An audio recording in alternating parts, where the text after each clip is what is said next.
Hey, Robot here from Vespa Motorsport, scooterwest.com. So maybe you have a scooter that looks like this. This is a Vespa LX, specifically LX 150 IE, so it's a fuel injected model. Could be a Vespa LX 50. Pretty much any of the scooters have a speedometer that's shaped like this from, I would say, around 2003 when the GT200 came out, to the LX, where these came out around 2005, 2006, all the way to 2014.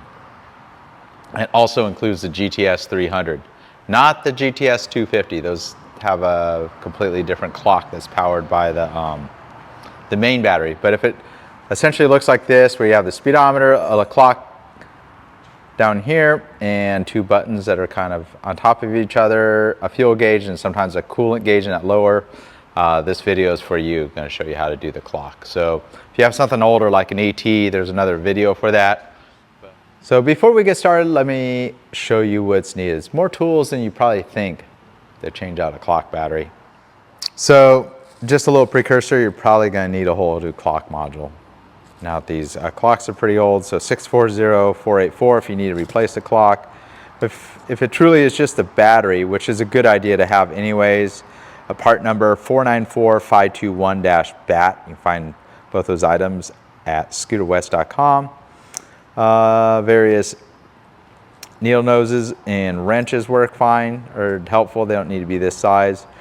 A standard number 2 Phillips. Standard number 1 Phillips if we're going to take the speedometer apart. A little pick is helpful to pry the battery out. You're going to need a flat bladed screwdriver. If it's a models 2010 or newer, the T25 Torex, and a 17mm combination wrench. So let's get started. 17mm combination wrench. Depending on the year of the scooter, I think starting in 2010, it's going to be the opposite threads for the left-hand mirror. So you're going to want to turn it clockwise on a newer scooter. If it's an older one, you're going to turn it counterclockwise, and that only applies to the left mirror. They changed the orientation. So regardless of the year, the right-hand mirror is going to be counterclockwise to loosen. So just regular threads here. So just like that. And in some cases, this may be a Torex, a T25 Torex. It's going to be a screw pretty much right below the switches here. These scooters are all getting pretty old, so be extra gentle on these screws that thread into plastic. Seeing a lot of that stuff kind of get brittle and break. And move on to the left side here. All right, so I'm on the front of the scooter. I got Teddy here kind of in the way. So we're going to get the horn cover badge off. Now on a new scooter, you may want to use a plastic pry tool. And see, I came in from the left-hand side, pop that badge off through that little slot right there. And you're going to find a single Torex screw under there. So we're on the front of the scooter. We get something, preferably a pry tool, like a plastic pry tool, but you can carefully do it with a flat. Come in from this side and just pop the badge. Pops out like that. If it's a model 2011 or 2010 or newer, it's going to be a T25 Torex screw. They started transitioning over to the star screws. If it's older, just the regular Phillips. And you just shift this horn cover up, and that's pretty much the same steps if you have the GTS 300, a GT 200, pretty much same arrangement. And in the center, you have access to this single screw right here. And I'm just using a standard Phillips. And some of the later models, they may have moved on to the Torex. And you either magnetize a screwdriver or just put your finger in there, hold the screw so it doesn't drop down the abyss, that's the hole right here. At this point,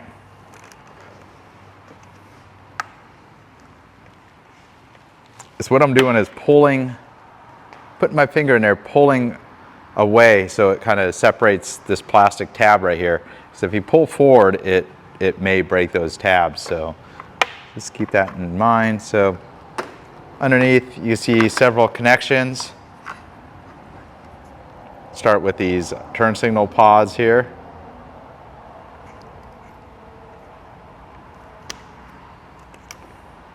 And the running light. The headlight, you can just rock the connector right off.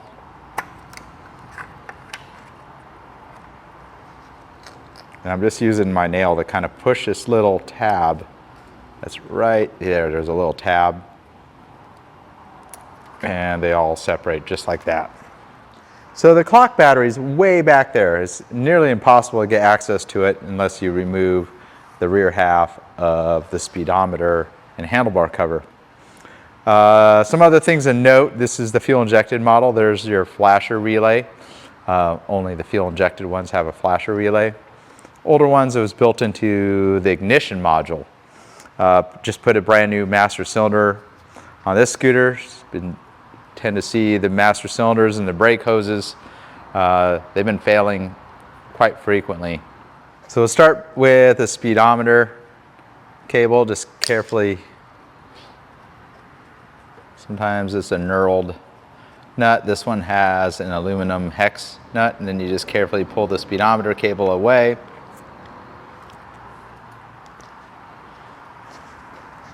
And you have a couple screws that hold the plastic to the handlebars. And again, just like that first one, get your fingers in there and make sure you kind of capture the screw. Keep these screws separate. They're very short. They have a very distinct kind of coarse thread. You don't want to accidentally put one of the longer screws through this, because what happens is they'll pop right through the plastic and ruin the painted surface. I'm going to do the same on the other side here. A little hard to see, everything's black. And the last screw, or if you have the 200 or the 300 model, the pair of screws are going to be actually down here. But if it's a LX model, it's just a single screw in the center.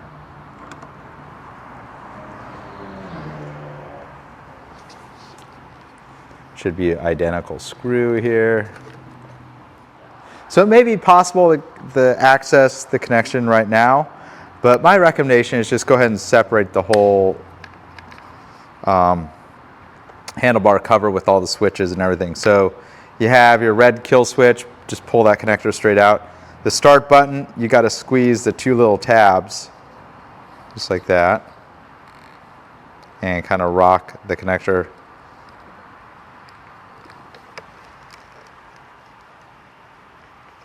And if you're still having issues with it, just very carefully use like a little pliers, and you could push the two tabs.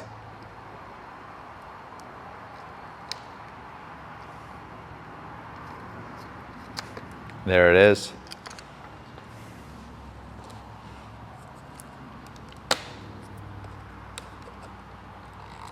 This would be a perfect time to replace some of these old switches.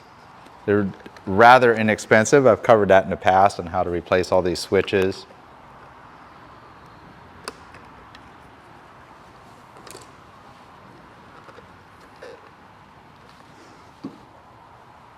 Sometimes it takes a little bit just to, been plugged in for 15 years, never come loose, so they sometimes take a little coaxing to disconnect.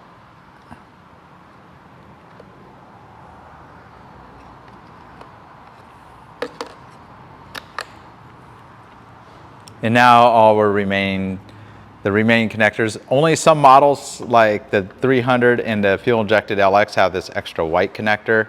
Comes off the speedometer, so push the tab and separate that. And then they're always going to have these printed circuit board style connectors. You got to take extra care when removing these, because if you rip this blue printed circuit, you pretty much rendered the whole speedometer. All the lights aren't going to work. It's going to tear some of the connections. So you push this little tab right here and just keep on rocking till it comes off. And this last one right here, which is ironically the one that's in the way of the clock battery. Actually, just carefully using a screwdriver to kind of lever this out. And it typically wants to pull the printed circuit board. Didn't do it this time, but at this point we've separated the whole speedometer assembly with the handlebars from the scooter. And then we'll start working on the clock battery here. All right, so we have the speedometer assembly. All these are the little lights. They are bayonet quarter turn, so if you need to replace any of these lights, you can have access to them at this point.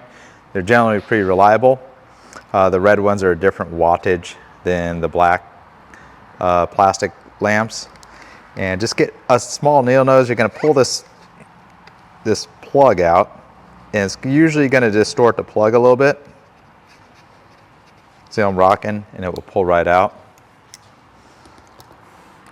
Next step, get your flat blade screwdriver in there. You can see there's going to be a plastic, like kind of threaded thing. I'm going to pull that out. Sometimes you just lever it out, just like that. Don't lose it. So next, there's a little pressure plate that you can either use a magnet or carefully use the needle nose to pull out.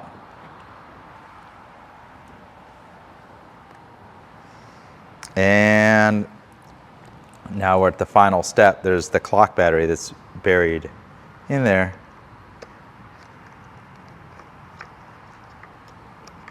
And you could kind of use a flat bladed screwdriver to kind of rotate it around and then just flip the whole speedometer over and drop it out. And I can see corrosion in there because this battery's been in there for a long time. And the only thing you can really do is just give it a little scrape. You may be able to get a Q-tip with some alcohol on it. So scrape that little contact that's in the very center there. And sadly, that corrosion, once it kind of leaks, it typically will drain the new battery a little quicker because there's that corrosion sometimes kind of creeps around the connections. You could put a small amount of dielectric grease in there as well. Then you want to get a new battery. So the ones we source at scooterwest.com, our part number is 494521-BAT LR43. These are a nice name brand battery because you're going through all this effort. You don't want to put the Amazon or AliExpress battery. These are from electronic supplier, so they're from a reputable distributor, usually Panasonic's or Maxwell's. And then just kind of drop the battery in the connection, so the shinier part of the battery that has no connection just will face up. Before we go any further, let's flip the clock over, and guess what? No matter how much I wiggle it around, that clock's dead. And sadly, that's what I find. I would say about 50% of the time is the clocks are they don't work anymore, even with a brand new battery. So I'm gonna move on to the next part of this video. It's gonna be a nice long video.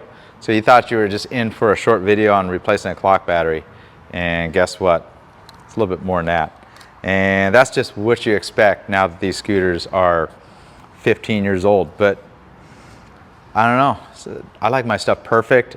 I don't want to glare down at it and see a dead clock. So fortunately we sell the replacement clock. It's gonna be 4 screws that hold the speedometer to the handlebar plastics. They're gonna be the same screws as what held this plastic to the handlebars. So you could kind of mix it. They got those 5 screws right there. At this point, kind of pull the speedometer out. And there's 2 variations of these speedometers. There's some that have plastic tabs all around. This is a later one that has the little tiny screws. You can actually order the lens as a separate spare part. Get a pretty small screwdriver right here and just go around the perimeter. You probably want to have clean hands. You don't really want to introduce any dust into the speedometer. So we kind of started with thinking we were going to replace a battery. Now we're pretty much like working on a Swiss watch. Not quite that, but taking apart a speedometer takes a little bit more. So now that I have all those little screws out, carefully lift the bezel. There's going to be a gasket in there. It usually takes the buttons with it. Gasket's pretty stuck on the speedometer. And I carefully rotate this around to show you. Sometimes this bezel will fall right out. I don't really want to mess with it, but it does separate. But since it's staying in place, there's a gasket. So we'll put that to the side. I don't really want to introduce any more dust. And here's our little clock module. So let's kind of lift it right out. And sometimes you can fumble with it and get it to work. It does not look like that thing's coming alive. So we're going to go ahead and get a brand new clock module. Separate that battery out. I would still have a brand new battery because if you're replacing the clock module, you want to start with a nice fresh battery. All right, so I have a brand new clock module. Fits the Vespa LX, S, Super 300, the GTS. So any of them that have a clock that in a dashboard looks like this.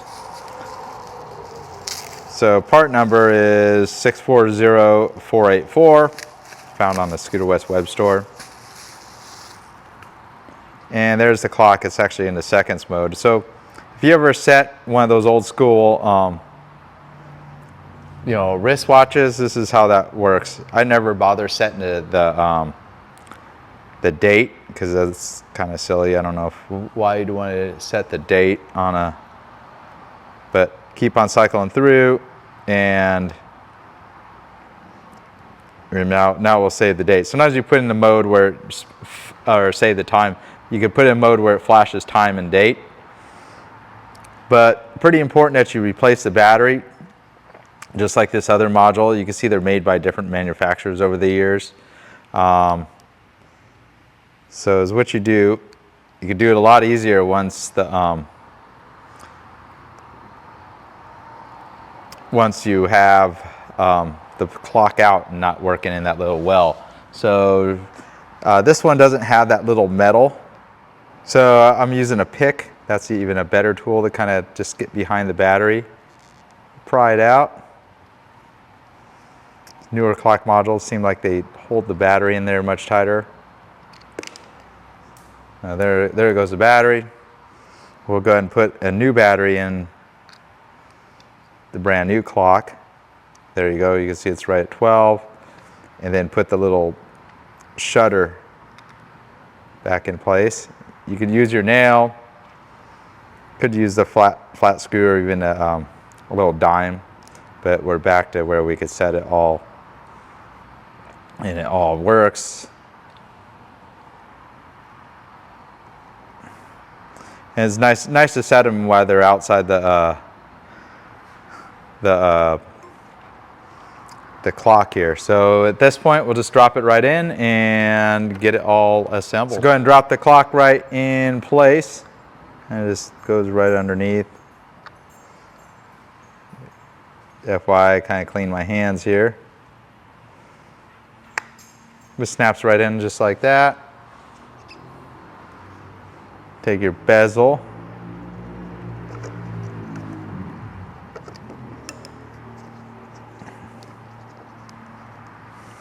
And all the little small screws that hold it all together.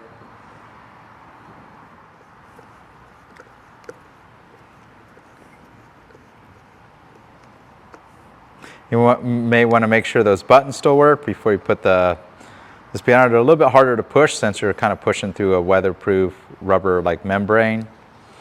Flip it back over once we know everything's good. Put the little cap back in. It's kind of oval.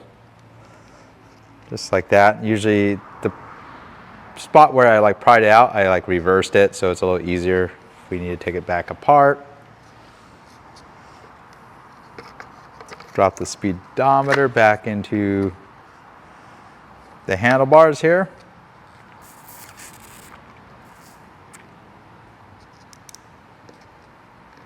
And with these screws, usually I like to go reverse and then you kind of catch the threads so you're not cutting new threads into the plastic.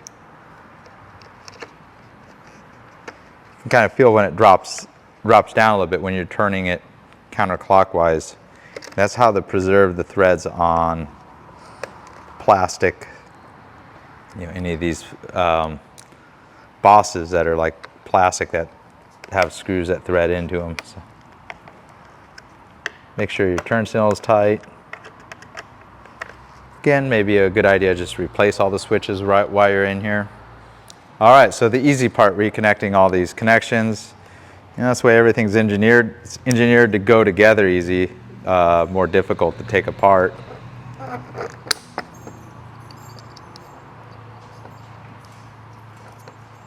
Make sure they all make that nice positive reassurance kind of noise, a click.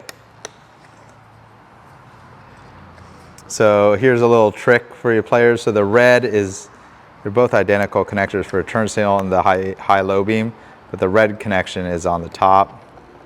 Pretty funny when you have them reversed, you know, with the function of the turn signal on the high beam, low beam, and vice versa.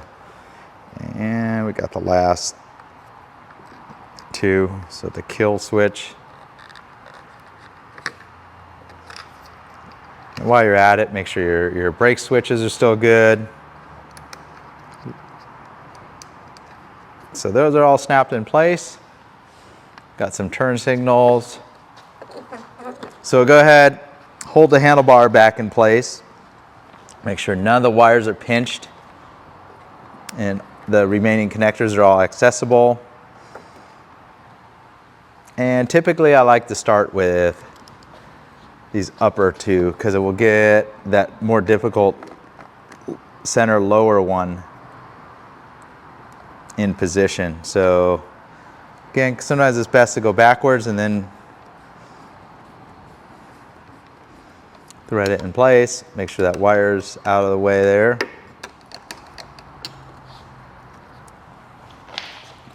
And the last and least accessible screw, have my finger on the screw.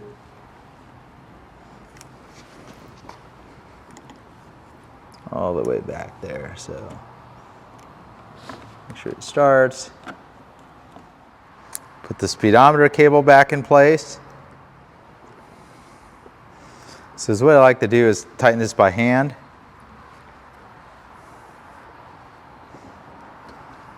Kind of sweep the motion because it's gonna, and I would say it's pretty good right there because it does have a little bit of rotation. Then just give it, be careful because these are very fragile and I've seen times where the bottom of the speedometer is broken.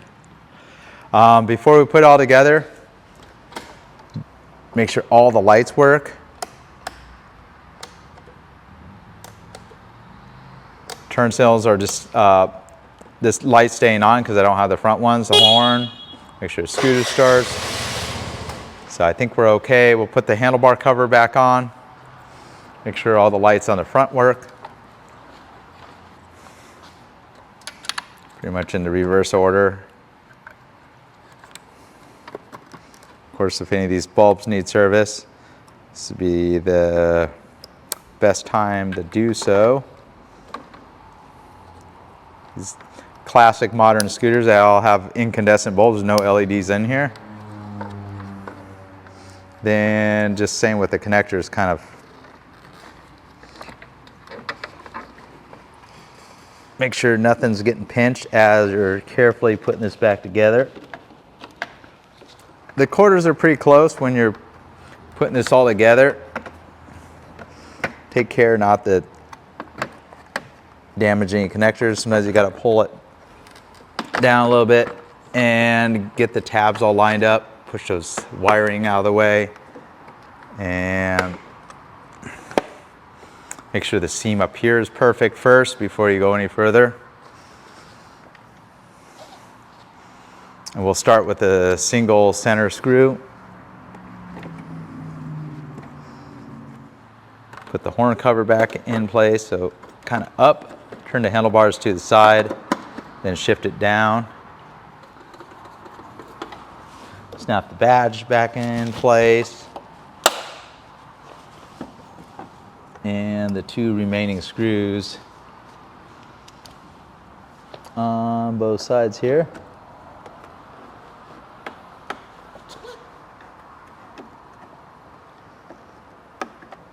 May need to steer the screw around a little bit, get everything to line up.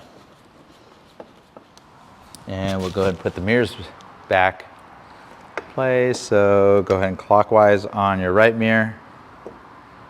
So the way these mirrors work is you thread them all the way in, get the mirror head approximately over the grip. Sometimes you got to go back 1 turn, but it looks like I can do it right there. Take your 17mm combination wrench. So going counterclockwise on this left side. Again, depending on the year, they change it. And then at this point, it's kind of binding up. So we'll get the mirror head right over the grip and counterclockwise on the lock nut. And there you go, got the battery replaced. More than a battery, more like a whole clock assembly. So that's kind of what you can expect, you know, changing or fixing the clock on your early 2000s to mid 2010s Vespa, now that it's 2025. But pretty cool to look down there. You've got a clock that works, buttons work, and there you go. That's how to do it. Robot here from Vespa Motorsport and ScooterWest.com. If you're looking for any of the parts to fix this bike, remarkably, the Vespa LX is like, I won't call it the roach, but it's a scooter you could buy almost every single part, with the exception of some of the body parts. But very, very easy scooter to keep on the road, you know, now that they're 20+ years old. Robot here. See you on the next one.